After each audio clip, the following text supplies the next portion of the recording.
I believe the children are our future. Teach them well and let them lead the way. Show them all the beauty they possess inside. Hey. Give them a sense of pride to make it easier. Let the children's laughter, ha ha ha, remind us how it used to be. I would have made it Kusha Road to Fame. You like it, you don't. Not idols, Road to Fame. Okay, back in the days. That was my time, revealing my age. Welcome to yet another thought-provoking episode of Essence, which is my initials, ASS, trying very hard to make sense of this crazy, crazy, crazy world. I open with advice from Whitney Houston on how we should believe in our children and teach them well and let them lead the way, because I find it ideally very fitting, this song titled Greatest Love of All, to the topic today. The topic is about corporal punishment. We're talking about corporal punishment, and we're talking about it from a revelation of, firstly, I did not even know that corporal punishment includes the parent. I thought corporal punishment is what happens at school. But anyways, I still went and I found the meaning. And after finding the meaning, I was like, I'm doing this. Okay, the topic for today is we are asking, to beat or not to beat? To hit or not to hit? That is the question. Reason why you will find out in the English lesson, where we will be defining it according to the first definition I found on Google.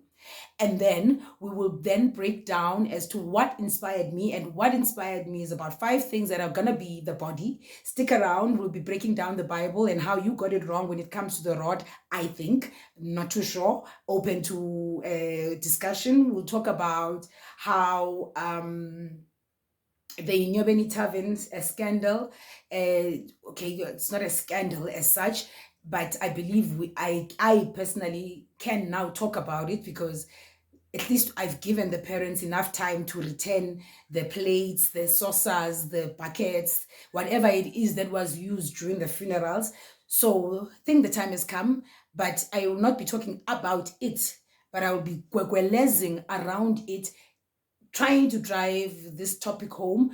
We're talking about the scourge of HIV and AIDS in 2000 and between the times of 90 what to 2000 and about 6-ish. So many things, but yeah, there's a lot. I come prepared. I come armed. This is ASSsense. Let's do this thing. I'm putting there a disclaimer. Come for me today. Come at me today. Do as you please today, because today is my day to do as I please. I've got a reveal. Ooh, come at me, come at me, come at me, come at me, come at me, and read. Ready, A-T-H-I. What's my name? What's my name? What's my name? What's my name? What's my name? What's my name? What's my name? What's my name? Somebody call heaven and tell my mama I made it. Somebody call heaven and tell my mama I made it. What's my name? What's my name? Hey, what's my name? Okay, back to the serious things. It's not my brand. It's just my name.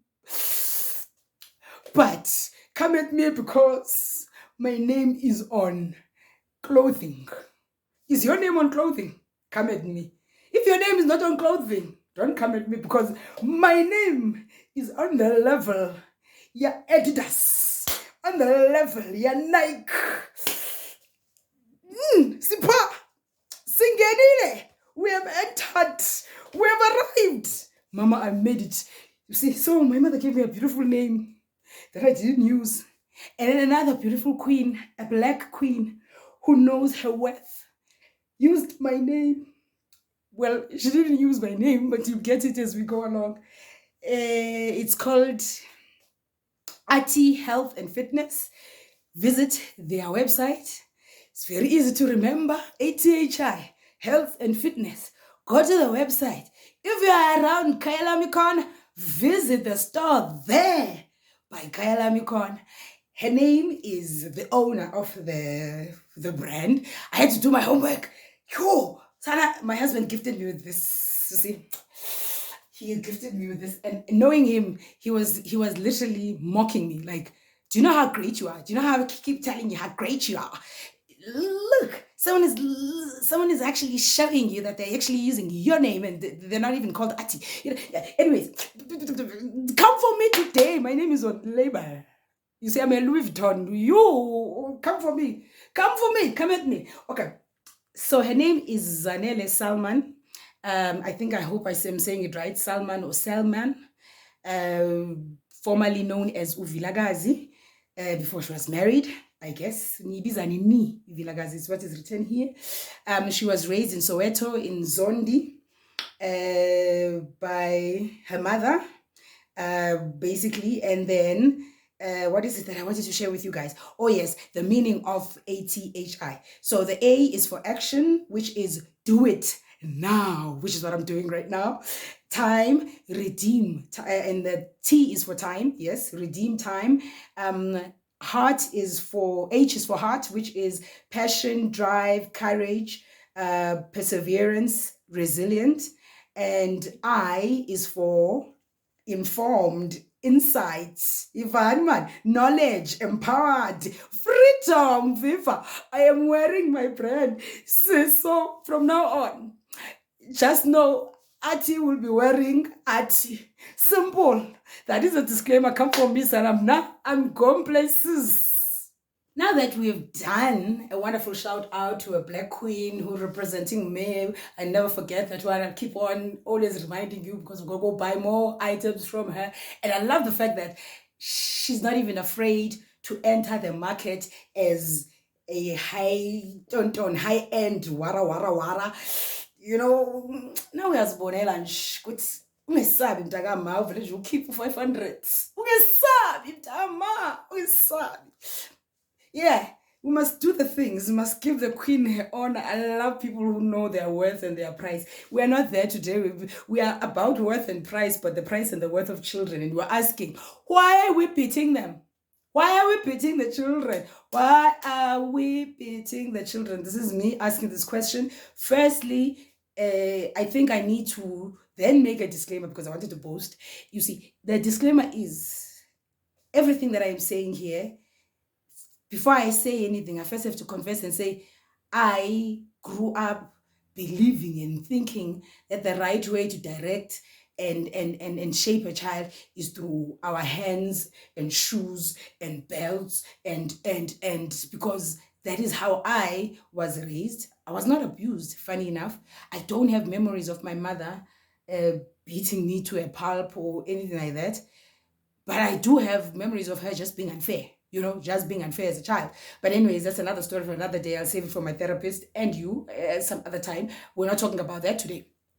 So the question we're asking is, why do we use corporal punishment? Yes, as a I'm trying to fetch my notes. They're so far. They're far. I found them. Okay, why do we use the corporal punishment as a resort to direct our children?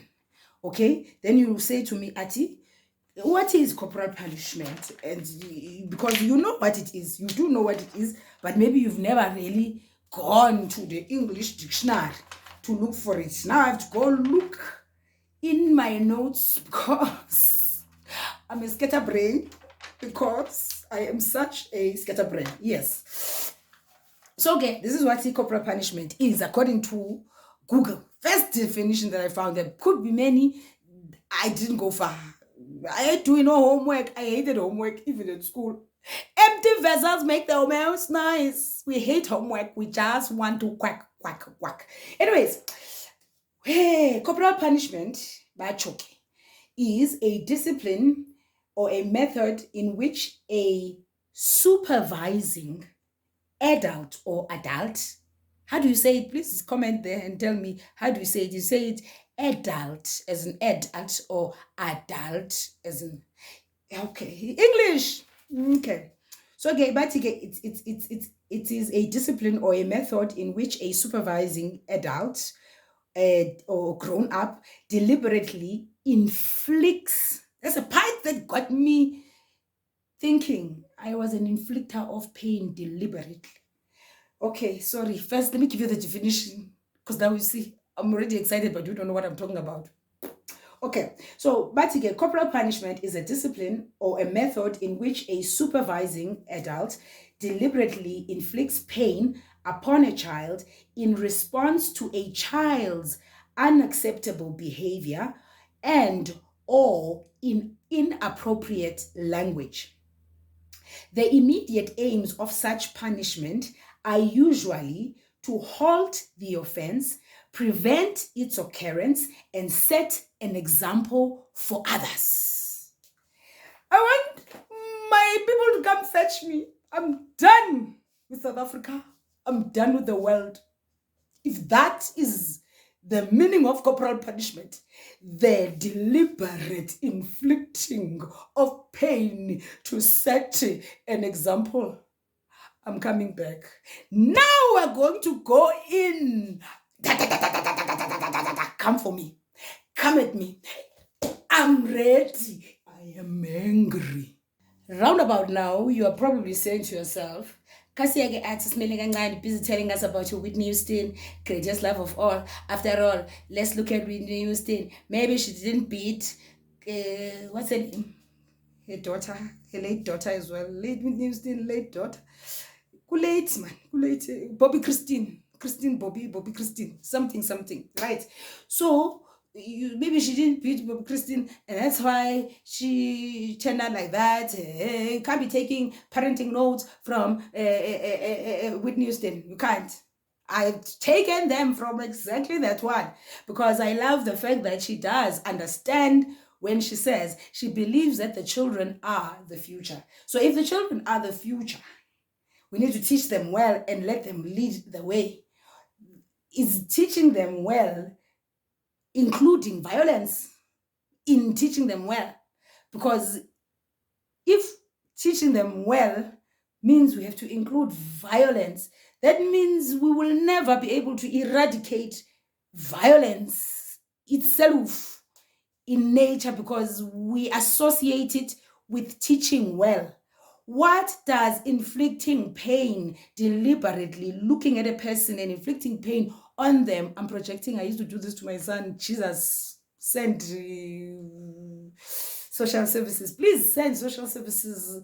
Who? Please send social services. Mina, I had undealt postnatal depression that I didn't even know that I had. I was a danger. You know what the danger is? I was a danger to my child. I was a danger.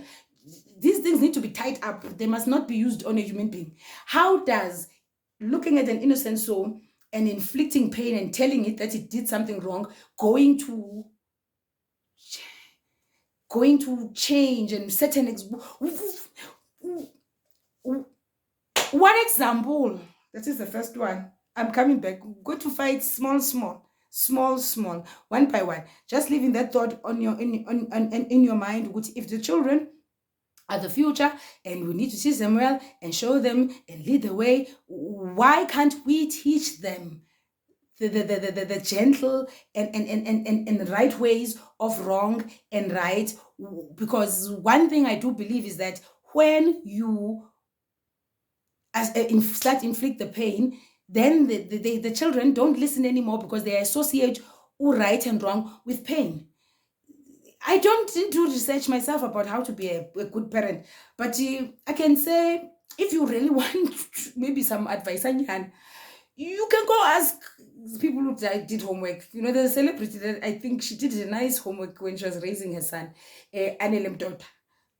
Call her up, DM her, ask her what books she was reading about gentle parenting, and because yeah.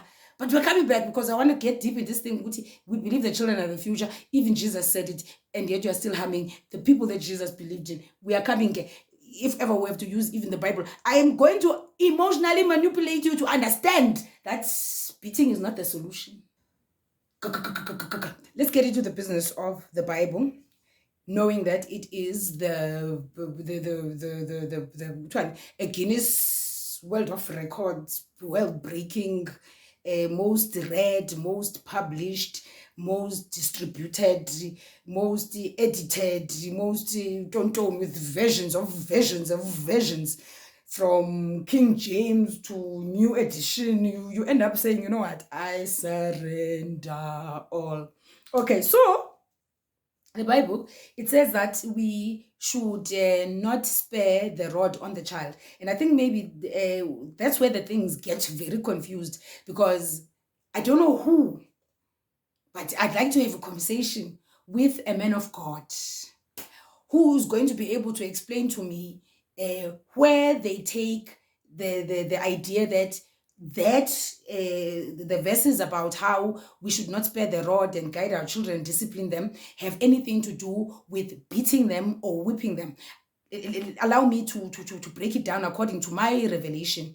You know, before I left the church, I used to have revelations. So a rod and a staff are things that are used by a shepherd. And according to the descriptions and whatnot, they are used to guide and lead the sheep. And no way does in my imagination and the thought process does it say it's used to whip and beat to get the child, to get the sheep to listen. Therefore, if they say do not spare the rod on your child, looking at it biblically, I would think they are saying do not forget to guide and lead your children and discipline them in the right way without deliberately inflicting pain. And if you say to me, Ati, no, it's not the way, then why, if Jesus wanted to go and beat people there by the temple, did he not take a rod? Why did he use a whip? Why did he use a whip? Because a whip was used to beat. So now find me a place that says do not spare the whip on the child, because I think it speaks about the rod. So please find me somewhere in the scripture, because I'm not saying it does not exist. Possibly it does, because I have not read my Bible from Genesis, all the way to Revelation. I have in betweens. But find me a place where it says do not forget to whip the child, because it says do not spare the rod, meaning guide the child. And another beautiful revelation, because we all love Jesus, right? So he said, you must bring the children to me, because they are nearer to the kingdom of God, or they are the kingdom, the revelation of kingdom. But the point of the matter is, when I look at it, he was saying, Guti, we give birth to such wise beings, the most purest beings, and they come from a place of purity and you know, and knowledge and depth, because yes, they're the closest to the kingdom of God, because Tina, as humans, we are grown and we've been influenced and we're very far from the kingdom and the revelation of God, because we are everywhere. We are here on the phone, we are busy, we are. So these ones, they're the most. And Tina, we then inflict our ignorance on them, thinking that we are setting an example, because yo guys, but do you get me there? That's another thought I'm leaving with you, is that go and look, challenge you to go and look at the rod thing, and also at how Jesus really loved the children. He loved the children. You see, he's never whipped them. He went and whipped grown-ups. And I'm coming back to tell you about how we don't even have grace on our own children and the system itself. We were getting there. I'm approaching this as an ignorant. If you are a learned, come and educate me, enlighten me, subscribe, like, and comment, and engage and let's talk. I'm in the business of growing. I'm in the business of learning. I'm in the business of thinking. I'm in the business of just engaging. You can even comment and say, I want to come and have a discussion with you on ASSsense IT about something that you said. I welcome you. I welcome you with open arms. Please come. Anyone, come. We must talk about these things. We must think. We must process, because everything is just too. And when things are not challenged, we end up messing things up. You see, that's why I'm going to challenge Kengoku and say, don't forget, I am a brand. Just say. Okay, guys. Mama. Okay, so then I was gonna say, guys, another thing that really breaks my heart. I could be wrong. Someone is sending me a fraudulent don't. I forgot to put my phone on airplane. Don't. Now is telling me that I've inherited money. Imagine. Do you know how poor my family is? Have you met my relatives? Who's gonna leave me? What are they gonna leave me? What am I gonna leave them? Anyways, fine. Make me angry. I'm gonna put airplane mode now. Airplane mode. Okay, guys. The system. I'll give you an example. You know, when the things are all hanging and for crimes, you know, the ball hanging, ball life sentence, and all these things that used to happen there by apartheid that were abolished when it comes to punishing deeds of crime. Maybe, you know, I'm not learned. You must go to school, guys. Go to school so that you can learn the right English, and then you can do ASSsense, because now I'm failing. Okay, but I'm not failing. Listen. Okay, so we've got this system that says a grown up motherfucker can go and murder, kill, rape, do whatever, and he still is given grace. He cannot be whipped. He cannot be punished. He cannot be hanged. He cannot be injected with poison. He cannot be have his dick cut off because he doesn't know where to use it. He sticks it in the wrong holes. Okay, so our system is more protective of people that are bloody conscious of the things that they are doing, except if they've got psychotic don't. I'm a psychopath, by the way. I don't have feelings. I don't care. I don't feel. I don't self-diagnose. Don't need a therapist. I'm a psychopath. Anyways, so because I don't feel. I'm cold. Fuck, it hurts. I don't feel. Anyways, so as I was saying, the system, it's truly gracious and kind to people who know what they're doing, and then it allows and says it's okay for a parent to deliberately inflict pain on a person who does not even know what they are doing when they are touching a heater. And when no, maybe sometimes you just need them to touch that heater, because you know, sometimes when they touch that heater, experience is sometimes the best teacher. When they touch that heater, they will touch that heater and they will cry their lungs out, or they will discover that the heater is not kind. And then tomorrow you will see them crawling or going towards the heater, and they will keep on saying,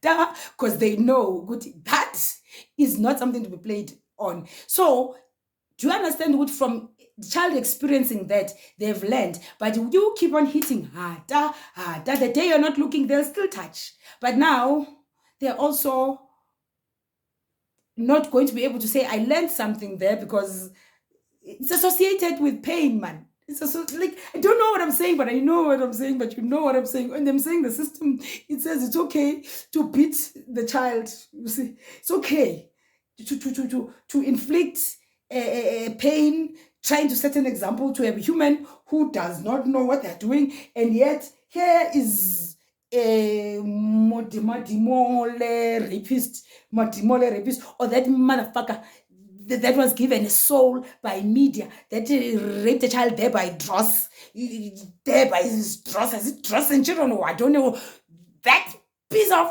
scum. His was worse because it was even based on racism. That was an act of master to slave, like Fuck, that was worse, actually. And then gave him a soul, and then he's in prison. He is in a correctional service. He's being rehabilitated, and we can't give our children that grace. I'm appealing to you as parents. We can't give our children that grace. That even Jesus, like he said, those things, they carry the wisdom and the kingdom of heaven. You and me, I respect children. I respect children. And from the time I have taken my hands off my son, he has become a human being with a voice, with dreams, with expression. Basically, I don't even think he's gonna need therapy. And if he does, he'll probably need it. Like he'll need a life coach or something to get his life in order, because he's very gifted. He's gifted like his mother. So he's gonna need someone's gonna say, yeah. Point of the matter, we're coming back, then we're closing. Yes, it's like that. Okay, as I said, I'll gweleza a bit on the Enyobeni Tavern. May their innocent and beautiful souls rest in peace. I am a person that believes, as the song says, that we need to be the ones that lead the way for the children and whatnot and whatnot. But this thing of not being able to maybe beat our children to a point of bruising and whatnot, or having corporal punishment abolished, was it taken away from the schools, I feel Uguti, it made parents and teachers Uguti badube, like they gave up, which goes to show that the system has made us, or we, because how we are raised to believe Uguti, the best alternative to shape or change a child's perspective, or discipline a child, is to beat them. Therefore, now, because we don't have that power, we feel now we have not searched within ourselves to go and find other alternatives and forms of being able to still raise and discipline our children as educators and as parents. But because the government, I'm saying, I'm using Enyobeni Tavern as, because it was something that was on everyone's lips not so long ago. Questions about why were the children at the tavern? These children are criminals. That one hurt me. How can they be criminals? Because the real criminals are the ones that raise them. Where are they when the children, you understand? And you're going to say, hey, it's because Angiti, you can't hit them. You can't hit them. No. It's because, do you know what breaks a child? Lack of attention. Lack of attention.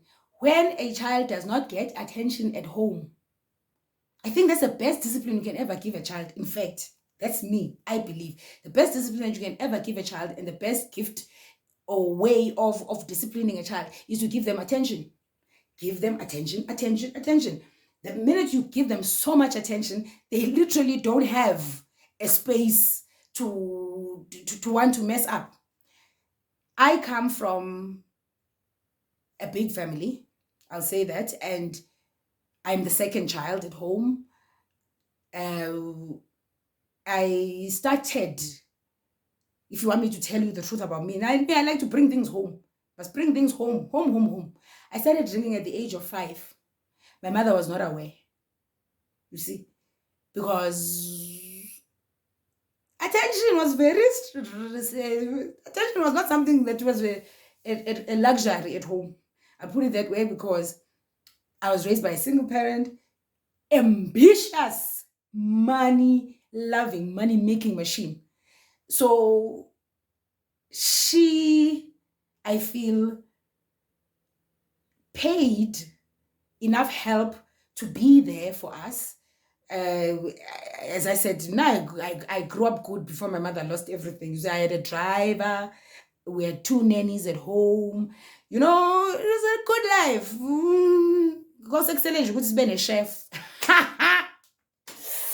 So, and for her, I think that was her message, her gift to us as, the good life. I have to work for these things. I have to work for all these salaries and all of that and all of that. You understand? So there was no time for attention, and a child just wants attention. They want you to listen to them. Yazi mama, this ngempela, so that tomorrow you can ask them again about something. Like, guys, secret is attention. I don't care who says what.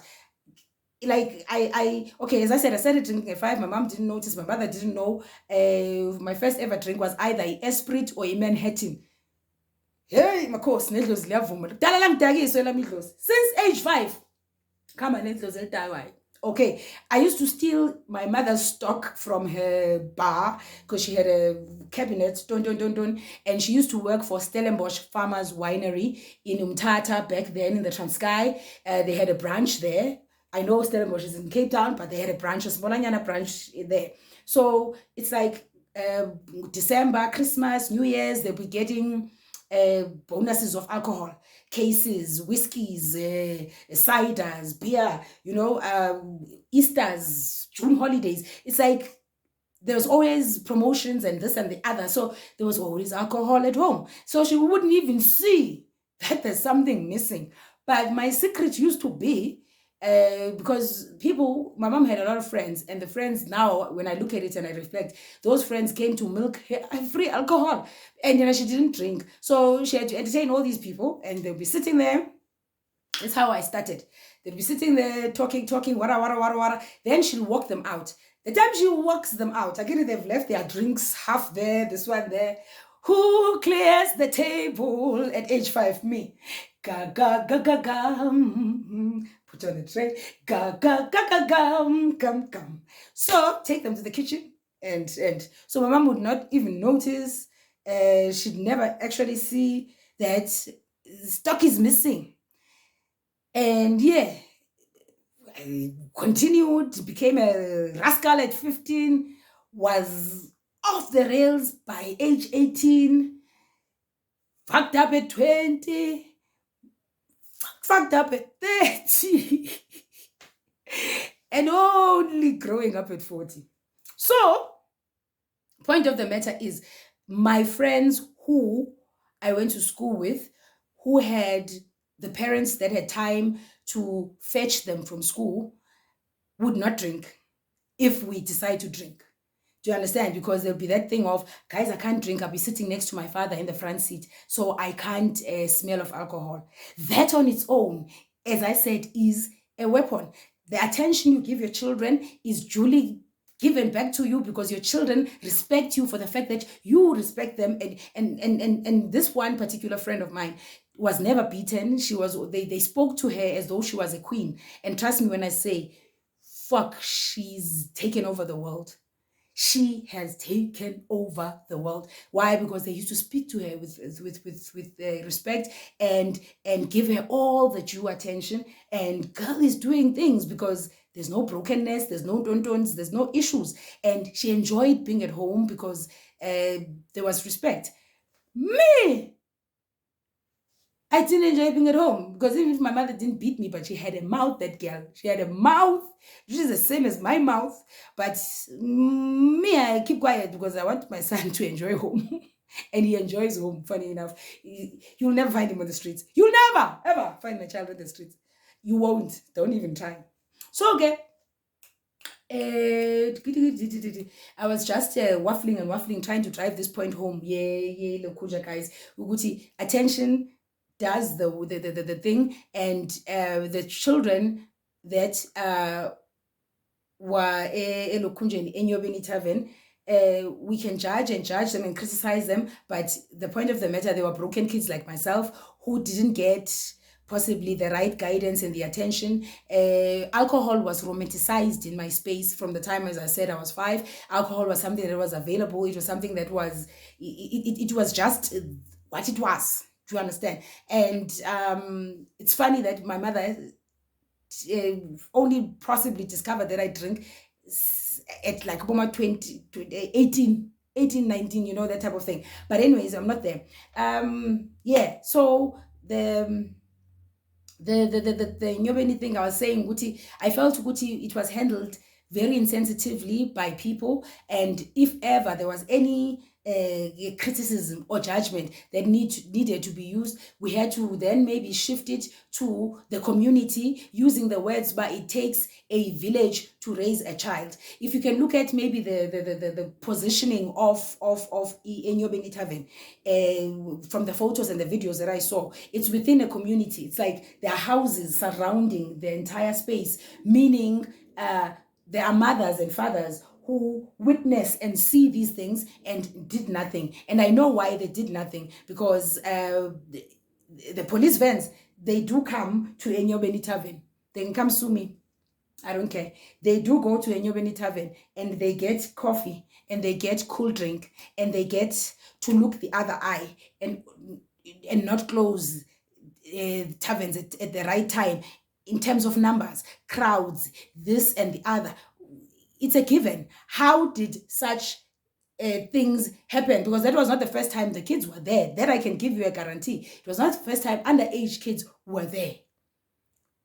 Even if it was not those that ended up being an example for the entire country. But if it takes a village to raise a child, we as a community, because we've been taken away the right of beating children, we suddenly have this thing of ukuthi angithi phela uhulumeni uthe singayishayile ingane asiyeke. And that's the one thing that really irritates me, because guys, that's another thought.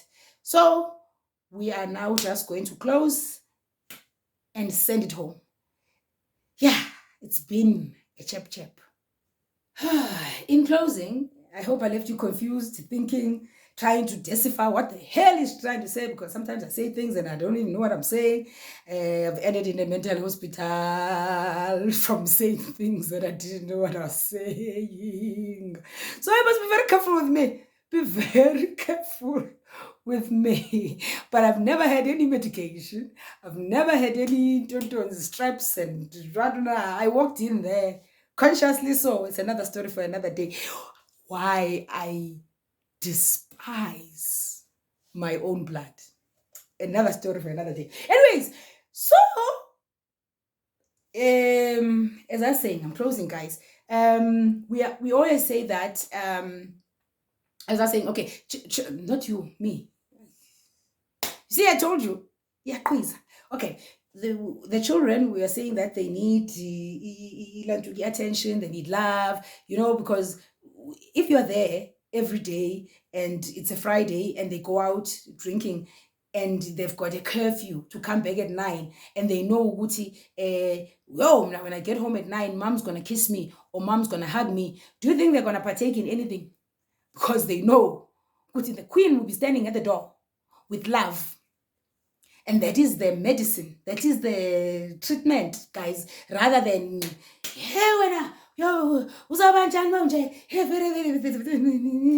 break down the children. They'll go for counseling, they'll go for therapy on their own monies when they get jobs, but they'll be broken is the problem. They'll be very broken. Oh, of course, because now yes, before I close, yes. So there's this song endala eti Wangambongu vusekseni ngovivi engishayisa ukwentandane yambongu mama engivusekseni ngovivi engishayisa ukwentandane. So we romanticize that song and we think that is the way to go to build our children. Like it's an African thing to think it's love to inflict pain. It's not love to inflict pain. It's a shortcut to you. That's what my husband said to me, actually. Yes, let's bring it home and close it. When I met my husband, as I said, first 9 years, I raised my child alone. And then by the next 9 years, I've done it with my husband. If ever you hear me saying I'm a single parent, for the last 9 years, I'm lying. I'm not. I don't even know what it is to be single. In any activity, in any, and I mean that, in any activity that has to do with raising my child, since my husband came into my life. And when he came into my life, obviously, we were discussing such things as about discipline. How do you do this? How do you do that? And whatnot. And I was like, I picked this thing and it comes to submission. I'll tell you, Guti, The first 9 years of my child's life, he did not respect me. He feared me. He feared me. Why? Because I was here. And me, mine is, I beat you like I beat an old man. That's why I'm not supposed to touch children. I'm not supposed to. Not personal. In fact, we're not, all of us. Why do we have to teach them that pain is a lesson? Why? Someone, please testify. Why?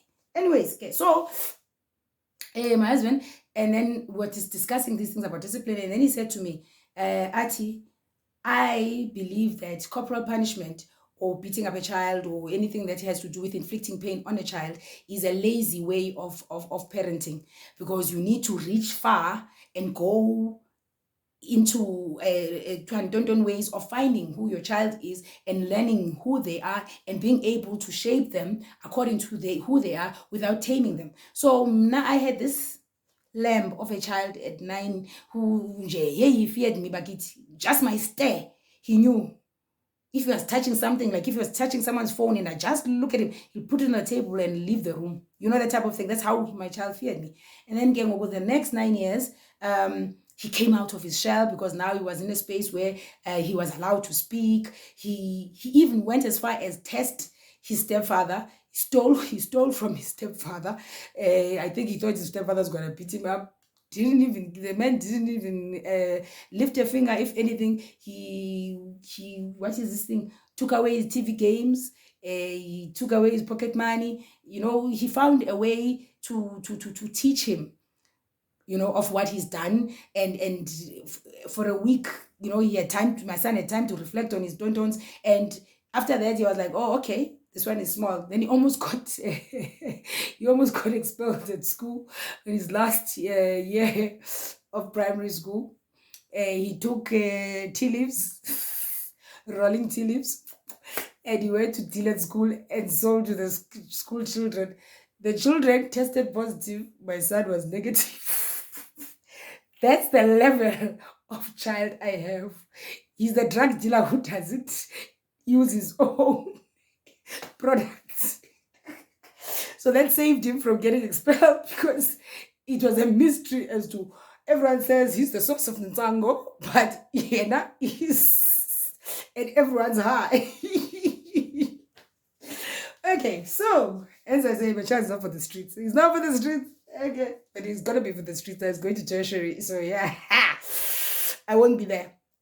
Okay, guys. So I've seen him become this confident, self-expressive person. The other day, I had asked him to do something, you know, and from the fact that he is free, and he does not fear the fact that when he speaks, he could get a slapping or whatnot. It's made him to be, he stands on his grounds, and he goes and does his homework and research. So you can't influence him. You can say to him something like, I saw what I said to him, but wanted to do something spiritual. So he's like, hey, give me some days. I'll think about it. That's my son. You know, he has to take time. He has to dream about it. He has to think about it. And then he comes back. So he comes back to me. I'm like, Aibo, you've been kokolezing. When are we doing this thing? What's going on? He's like, when I think about it, I've done his homework and research. It does not agree with my spirit. And he walked away. And I was so happy that he's at that level where he doesn't look at me as someone that he fears, but he looks at me as someone like I'm an individual, he's an individual. You give respect, you get respect. You want love, you give, like it's, so if now I'm inflicting pain, I possibly will be getting pain from my child. My child's gonna give me pain because that's the only language she knows. If I want my mother's attention and whatnot, I have to do something painful so that Naish can, it becomes a drug. It's a tit for tat. Guys, I'm going to give a part 2. We're going to have a part 2 of this. I'm hoping that I'll have a child expert or a child psychologist or someone that's passionate about children or an activist for children or somebody who's learned about such things to have a discussion with. I wish I could call her daughter so she can tell me how she's raising a superstar child, you know, like a child who knows how to express himself, who's happy, who's confident, who's fearless, who can look grown-ups in the eyes, but has respect. You know, he possibly knows his boundaries. He knows his please and thank yous and don't, but he's also confident. Hi, Tina Lababo, Sabalo, Sabalo. Yo, lo sabalo, sabalo. Yeah, and yes, so I'm going to do a part two where I'll be talking about a lot about this because I'm very passionate about happy children. I'm very passionate about the smile and the happiness of children. And I love children and I detest and do not want in my space, in my breathing, don't only unbehaved children, misbehaving children, and all of that.